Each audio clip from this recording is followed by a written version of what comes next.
And I want to take a resolution as I want to start meditating from day one and complete 365 days meditation challenge. Yeah. So what is the name of Menaka's daughter? Shakuntala. Shakuntala. Oh yes, now you remember. But Mental consciousness with respect to all thought patterns become clear, crystal clear. There is no disturbance. That's what Maharishi referred to as self-referral consciousness. It's coming together. What is coming together? It's not just meditation. It's not just the mind. The body has also to come together.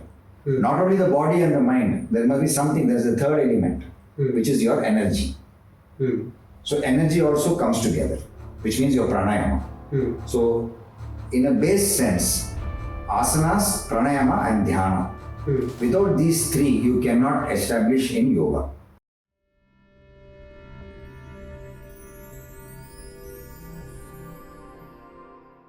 hello all. Welcome to MBAyogaGuru, and this is Ashwin from eightfold Podcast. So you might be wondering why I am talking like this. Because today's topic is all about silence and meditation. And today we have with us Prof. VKJ, who has been meditating from childhood. And I would like to know a lot about meditation because New Year is coming up and I want to take a resolution as I want to start meditating from day one and complete 365 days meditation challenge. So can we talk about meditation, sir? Sure.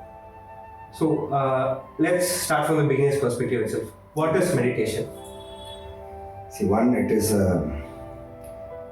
not easy to answer what is meditation. Different gurus or different people who are in the path have different ways, styles, languages, symbols and methods to express meditation. But the meditation which the yogic science, if I may use the word science, talks is from Aṣṭāṅga Yoga, where dhyana, dhyanam or dhyan is what is referred to as meditation. Isn't dhyana about concentrating? Dhyan is not about, I'll come to that. It's not about concentrating. It is about meditating, what you call it. Now, why I said it is difficult? Because language has got a limitation. And the state of meditation goes at a point beyond language. It may start with the language, or it may start with numbers, or it may start with a method.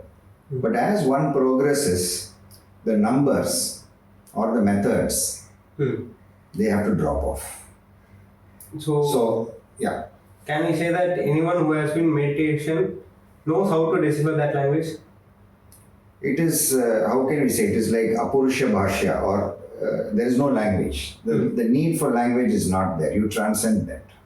Okay. You transcend that. So now let me come back. I have to give something concrete. What is meditation? So let's put it this way. Meditation is, making your mind. A mind is something like a garden. Yes. Okay, and you clean up the garden. You take away the fallen foliages, and you make your garden look more beautiful. In other words, when the mind is made to be organized, the process of organizing your mind, you can call it as meditation.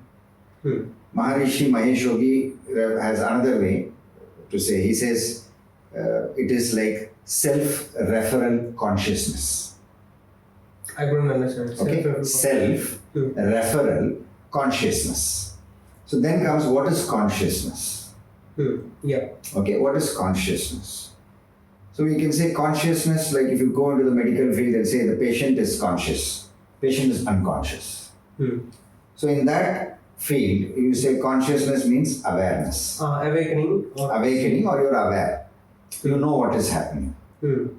Okay? So you know what is happening. It's a state of awareness, but that awareness is referring to itself, which means other than itself, there is nothing else to refer.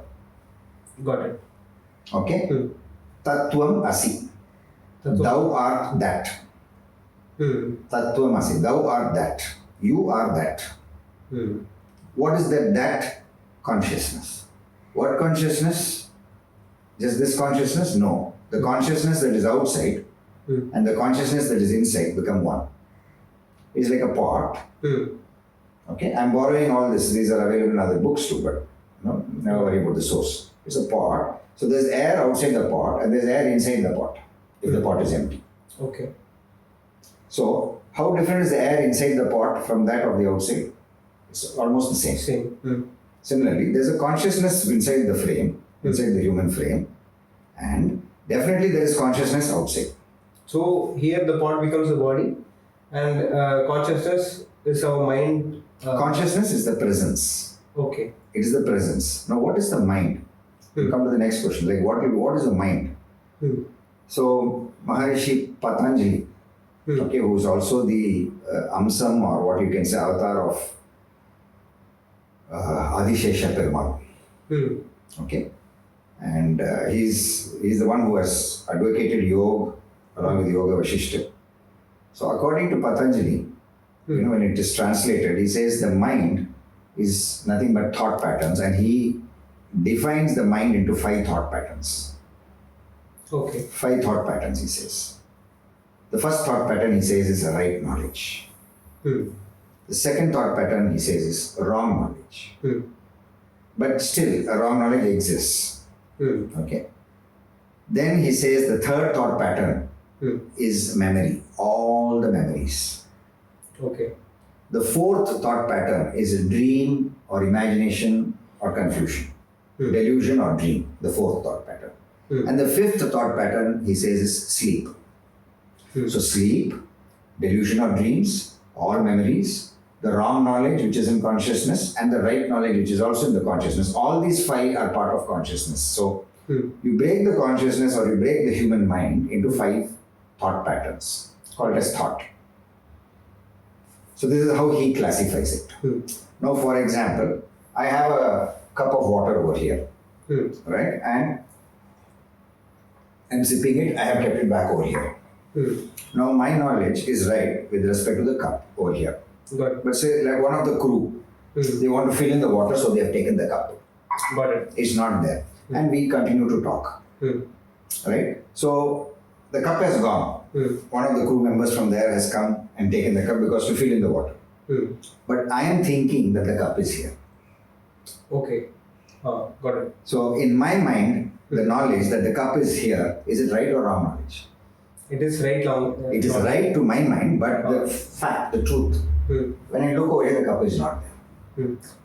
So when you are talking So about... that is wrong knowledge. I'm trying to explain what is wrong knowledge. That which is not there, but which you believe to be there. See, you should understand, even in mathematics, even any mistake that comes in mathematics is also perfect. The answer is perfect, but so are the mistakes. That is Vedanta. Got it. So, if you are talking about right and wrong knowledge, there should be somewhere, right? This is absolute knowledge, this is the perfect knowledge. What would that be? No, there's everything is perfect. That is how they look at it, which means that is the whole idea. That is the whole idea. That means the universe, if you look at the entire universe, you say, according to physics, you might say it's in the state of entropy. Natural state of disintegration, but within the disintegration there's an evolution, there's a creation also. So it is perfect. So even something that is perfectly in order, or if I may use the word perfectly in order, is again perfect, or anything that is going out of order is also like that. Or in other words, I hope you're all traveling along this conversation. Yes, sir. In clarity, one may find a little bit of confusion. And in something where there's total confusion or chaos, you may find clarity. This is what the Tao says. The Taoistic principle, when the darkness has maximum, it has the seed of the light. And when the light becomes maximum, it has the seed of the darkness. Got it. So if you look at Wu Chi, or that is like the Wu Chi of the Chinese is similar to Nirguna Brahman. What is actually Nirguna Brahman? They call it as Wu Chi, which means it's neither the yin nor the yang, or the primordial source. Okay, the white and black image. The primordial source, they call it as Wu Chi. Chi is energy. Yeah. Namma side, in our side we call it as Shiva Shakti. Perfect balance. Chi is energy, so here Shakti we call it. So Shivam and Shakti. And at one point, Shivam and Shakti are one. That is what is represented by the Ardhana Ishvara. So Prakriti is there, which is the manifest universe. And this manifest universe has manifested from the unmanifest. So there is a Saguna Brahman coming from the Nirguna Brahman. They are superimposed. Got it. Yes, sir. So the next question that comes to my mind is, so if you are thinking something is right and there is wrong knowledge, is there any way that we can avoid those wrong knowledge? Yeah, wrong knowledge will get avoided. How? What someone tells. Now when I look for the cup is not there, so you tell the cup is gone. Now I know that the cup is not there. Okay? So by discussion, by vichara, by vichara means inquiry. By charcha, which means argument. Okay? By communicating, the wrong knowledge can be removed and replaced by the right knowledge. Right knowledge. So it is like continuous process. It doesn't end at a point. Let's say if someone is highly enlightened and they are being aware of everything, so there won't be any point of wrong knowledge there itself, right? No, see, here is where you are putting me into a situation where we are bound by language. So it is difficult. It is something like you take a few containers to go empty or take the water out of the ocean. It is like that. So that is why semantic barriers or communication barriers do happen. Got it. Yes. Okay. So now you are saying for an enlightened person or for a person who has got full awareness, will there be wrong knowledge? That's your question, right? So how can I say that? Unless we go to that situation, it's hypothetical. But I can quote something from the Itihasa or the Puranas where Vishwamitra he becomes equal to a Brahma Rishi. But although he is a Brahma Rishi, he has to go through the flow. So in front of Dushyanta, who is his son-in-law, he is not able to prove that this is your wife. So, can you tell me the story? Do you remember? You guys should know. Actually, what is the name of Vishwamitra's daughter? No, actually, I don't correctly recall that story right now. Okay. See, that is what I should tell the state of affairs. So anyone from the crew also can tell. Anyone from the crew? Vishwamitra, what's her name?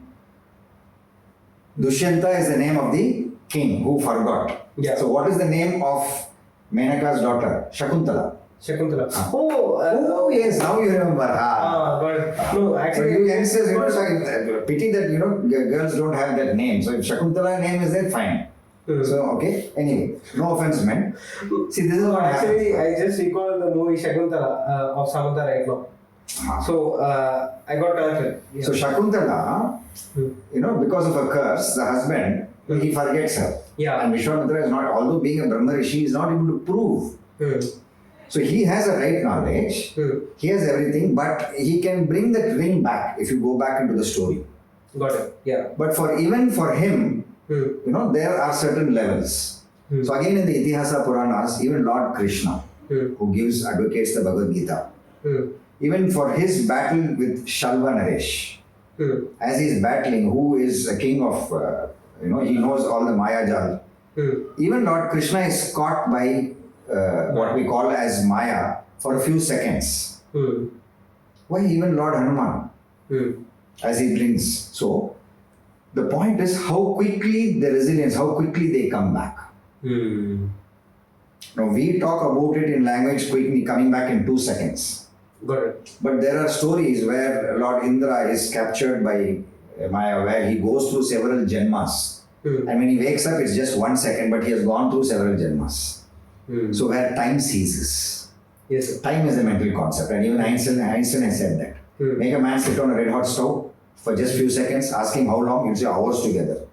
Same guy when he's talking with his beloved for 4 hours, he'll tell you guys have been talking for 4 hours, what will he say? Oh, is it so? Time went so fast. You felt like it's minutes. So who plays all these things? So it is the mind. So right knowledge, wrong knowledge, all the memories Your sleep also. This was something when I read it and learned that sleep is also part of the mind, and it is one of the thought patterns and recognized by Maharishi Patanjali. It's wonderful. And delusion is also there, which is dream or delusion. Yes, sir. So 5 thought patterns.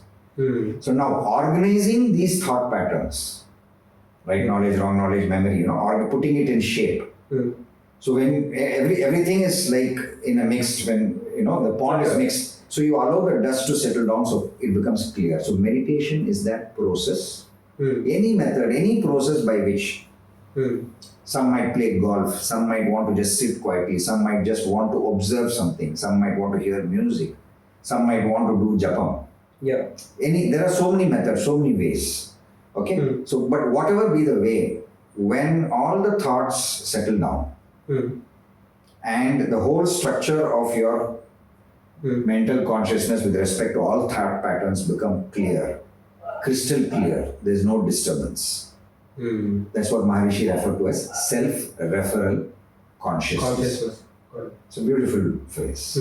So, to simplify this and for viewers to understand it better, I think we can simply say that cleaning all the mess in your mind and coming to a state of complete awareness or a state of better clarity. Exactly. Yeah. So, since you just talked about different types of meditation, I think we can go about it also, sir. What are the different types of meditation? Because I read praying is also considered as a meditation. Some consider it, some say they will not. So see, the Tao says, dispute is a result of not seeing things clearly. Okay. So if you ask me, is prayer a form of meditation? I'll say yes. Is meditation a form of prayer? I'll say yes. But so what kind of prayer? It's something like you have a savvy saying. When you pray, God listens to you. When you meditate, you listen to God. Okay? Yeah. You can put it that way. So either way, one is listening and the other is talking. It's all about communication. So when you meditate, you try to listen to what God is trying to say. Okay, this is the way. So what are the ways you are? So there are so many. There's Vipassana type, there's Zen meditation type, then there's transcendental meditation, dhyana. So there are different forms. In fact, they say, how many religions are there? Every man is his own religion. So like that. Is meditation connected to some religion? Meditation is can you come out with the question? Is meditation connected to some religion? Which religion does not have meditation? Tell me. I'm not fully aware about it. All religions talk about it. Like you cannot have a religion which does not address the control of the mind.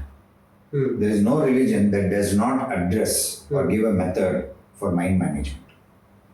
All religions, and each one is like a gold medalist.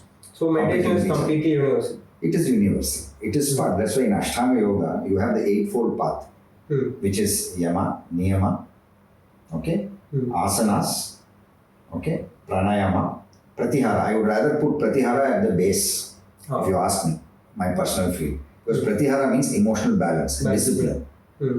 So yeah, it can get linked. So yama is understanding the ecological balance. Niyama is what rules and regulations you put on yourself. Asanas are all the exercises and yoga asanas, mudras which you are able to catch. Pranayama is the regulation of the breath. And pratyahara is, like I already said, emotional balance. Followed by dhyana. Dhyana is when meditation comes. And this meditation is followed, or this meditation should have a nature of dharana, which means continuity. Correct. So when all these 7 have a continuous progress, the 8th level or the 8th state of samadhi is inevitable. So one moves into samadhi. Once someone moves into samadhi, it doesn't mean he's finished. So samadhi is not dead? No. Samadhi is not over. Samadhi means you have transgressed. That means you have moved. To where? You have moved into the universality. That means the connect between what is inside and the truth outside has been well established. In fact, I would give a definition, or I would give an explanation. If you take the word Sam-adi, Sam-adi. Adi refers to whom? God. Almighty. Sam-adi means equal to God. Equal to God. Oh. Which means you are a child of God. The whole universe is your house. So in your house, what you can open a cupboard, you can go to the fridge, you can take what you want, you can drink. You are free to do it. The dad or mom is not going to shout at you, hey. Of course, when you do something wrong, you will get a signal. Mom will say, hey, watch out, what are you doing? You're not supposed to touch that. Yeah. Okay. So you will come to know. So you're a child. So that is what I look at as samadhi. Yes, sir. Okay. So samadhi and meditation is like in simple terms. Meditation is getting equal to nature. The way towards samadhi. And samadhi is that state where you are unadulterated. Okay, you are not going to fall back. That's about it. Yes, sir. So I read an article which said yoga and meditation are same. Is it same? Yoga is like it's a generic term. Okay, you cannot complete yoga without meditation. Nowadays in corporate, sorry to interrupt. Nowadays in corporate, when we talk about yoga, the first thing they come and say is it's all about meditation. So that's why I'm asking. All about asanas or meditation? More towards meditation, because when we are currently in corporate sector. Yeah. Okay. What they are saying is go and do yoga. When they what they are pointing out through yoga is go and do meditate, so that you can be stress free while working. So that's what I think. That's what's the reason also why I'm asking. Okay, either way, I got your question. So either way, whether they say go do asanas, which means do the postures, or sit quietly and do the meditation, they are just referring to only 33%. It is something like here I will relate it to my competitive advantage. Many professionals out over there, many, they don't have the full knowledge of what is competitive advantage. They think it is doing better than the competition. It's incomplete. Similarly, what is yoga? When you want to look at yoga, means coming together. What is coming together? It's not just meditation, it's not just the mind. The body has also to come together. Not only the body and the mind, there must be something, there's a third element, which is your energy. So energy also comes together, which means your pranayama. So in a base sense, asanas, pranayama and dhyana. Without these three, you cannot establish in yoga. Okay. So in the corporate sector, they should know that simply just doing the meditation, simply sitting quiet. You sit quietly, but can you sit without breathing? You are breathing. Can you sit without your body? You're not a ghost. So your body is there, you are breathing, but you think you are meditating. But how is that? It is like something you give attention only to marketing or to finance, and you forget about, let us say, the front office. But all departments are important, right? That is management. That is yoga. So yoga is not just asanas. If you think asanas are only yoga, I challenge. There is no yoga expert who can do better than a circus gymnast. Come on. A circus gymnast can bend your body like not just like backhand. Can even tie their body into a knot. Yeah. Okay. That is not fully yoga. Okay. Yoga means coming together of these three things. See, even Nikola Tesla, he said, you want to understand the universe. He said, think in terms of three things. Can you name them? Okay. One is energy. Good. Okay. Other one is pattern. Okay, frequency or pattern. It's the same. Yeah. Good. And the third one is? I'm actually not recalling. Vibration. Vibration or movement. Okay. So vibration is the Kriya. Pattern or frequency is the knowledge. Okay. And your energy is your ichha. Desire. So three things has to come together. So similarly, there should be asana. Pranayama, prana is the energy. Okay, and dhyana is the knowledge. Won't Kriya any order, you can change it or any order. Sorry? Won't Kriya come as pattern or frequency? Because in Kriya there is a lot of movements, and frequency there are a lot of movements. See, the problem with all you guys is that you see, even though Einstein has said the theory of relativity, when you think you want something which is exclusive. So when I say movement, you say movement is exclusive, there's nothing else touching it. It's a watertight compartment. No, it's not that way. So when there is movement, in that movement there is knowledge. There is a pattern. In that pattern or in that movement put together, there is an energy or there is a purpose. So all the theory. That is the theory of relativity. Relativity, the whole universe is related. But when you guys put the question, you want to get something, an answer which is watertight. So you say, in Kriya, how can knowledge come in Kriya? Kriya is movement. So in the movement, where is knowledge? It's just like you don't see the knowledge, doesn't mean it's not there. Okay, I just got a thought. So doing the right movement, there comes the right knowledge that if you are doing this movement, there will be the result. So can we say that Kriya has knowledge if you put it in that way? You can, but here the question is of what you call as right movement. What you call as wrong movement or right movement. So it is necessary. You do make certain, if you have a purpose and you are doing certain movements for a purpose and then you refine yourself till you come to perfection. But does that mean to say all that process that you go through while refining is unnecessary? It's not so. So till you reach your destination of your purpose, every step is important. Got it. Yes, sir. So the next question which comes to my mind is, you can notice silence here. This is a studio and it's completely silent. And when I am meditating, what we focus is on being silent. Is silence and meditation same? Kind of. Silencing means not doing anything, being still. Yes, it is related, but it is like, how to say, silence is a state.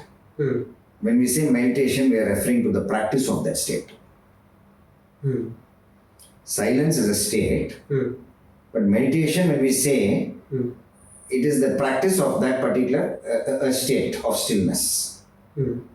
Right? So, if you say, what is the equivalent of silence or silent, being silent or still? I'll say the meditativeness. Okay. Not meditation, but the end result of meditative state. You come to silence, you come to stillness. That means you are aware that you are aware. Yes, sir. And there's nothing more for you to be more aware. You're aware. You're still, you're full, you're complete, you're empty. Can you clarify it for much more better clarity, sir? I'm getting confused. Yeah, so your confusion is what is silence? Yeah. Okay? And what is meditation? Now you go to a class, a lot of children are there. Okay, and they see a big Anna has come to the class. Then you take a scale and say, all of you keep quiet. Silence. Pin drop silence. Yeah. Now, is that meditation? That's what I was going to ask right now. Is that meditation? If you say that, that's probably the process to meditation, but it is not the meditative state because every child, everything, the mind is already chattering. And keep quiet. That pin drop silence will be there for some time.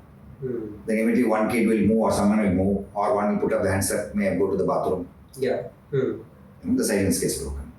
Yes, sir. So that is not. So now can I ask a question? You've been asking so many questions. Sure.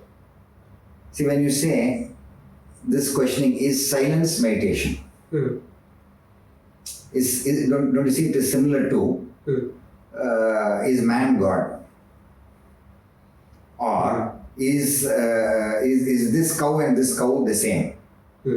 So always what happens is there's a comparison that we want to do. And we try to evolve the knowledge by comparing. You want to evolve knowledge, so you compare. Yeah. Okay? So I compare this with this.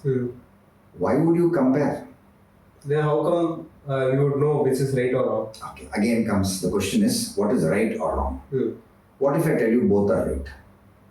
How is it? What if I tell both are wrong? Okay? It's a field of all possibilities. So, two things can be wrong. Two things can also be right. Is it any rule that in education only one student should get 100 marks? No. All the students can also get 100. But one guy scores 100, probably another guy. But the potential is there for all to score. That is nature. That is nature. So if you take what is silence, silence is at different levels. Classroom silence. Okay? And then there is a silence of nature, still silence. Different levels are there. You close to a deaf man, you go to a deaf guy. Yeah. Is it silent? He will know by default I'm silent, he'll say. Because he can't hear anything. Silence. Yes, sir. Okay? Then everything is silent, but the mind is chattering. So silence of the mind. Your mind should not chatter. So what is silence? Can we say, let's give a definition now, because viewers also watching. Yeah. You can say silence is something vacuum, where there's no movement. Okay, yeah, right. There's no movement, so you say that is silent. It's an English word.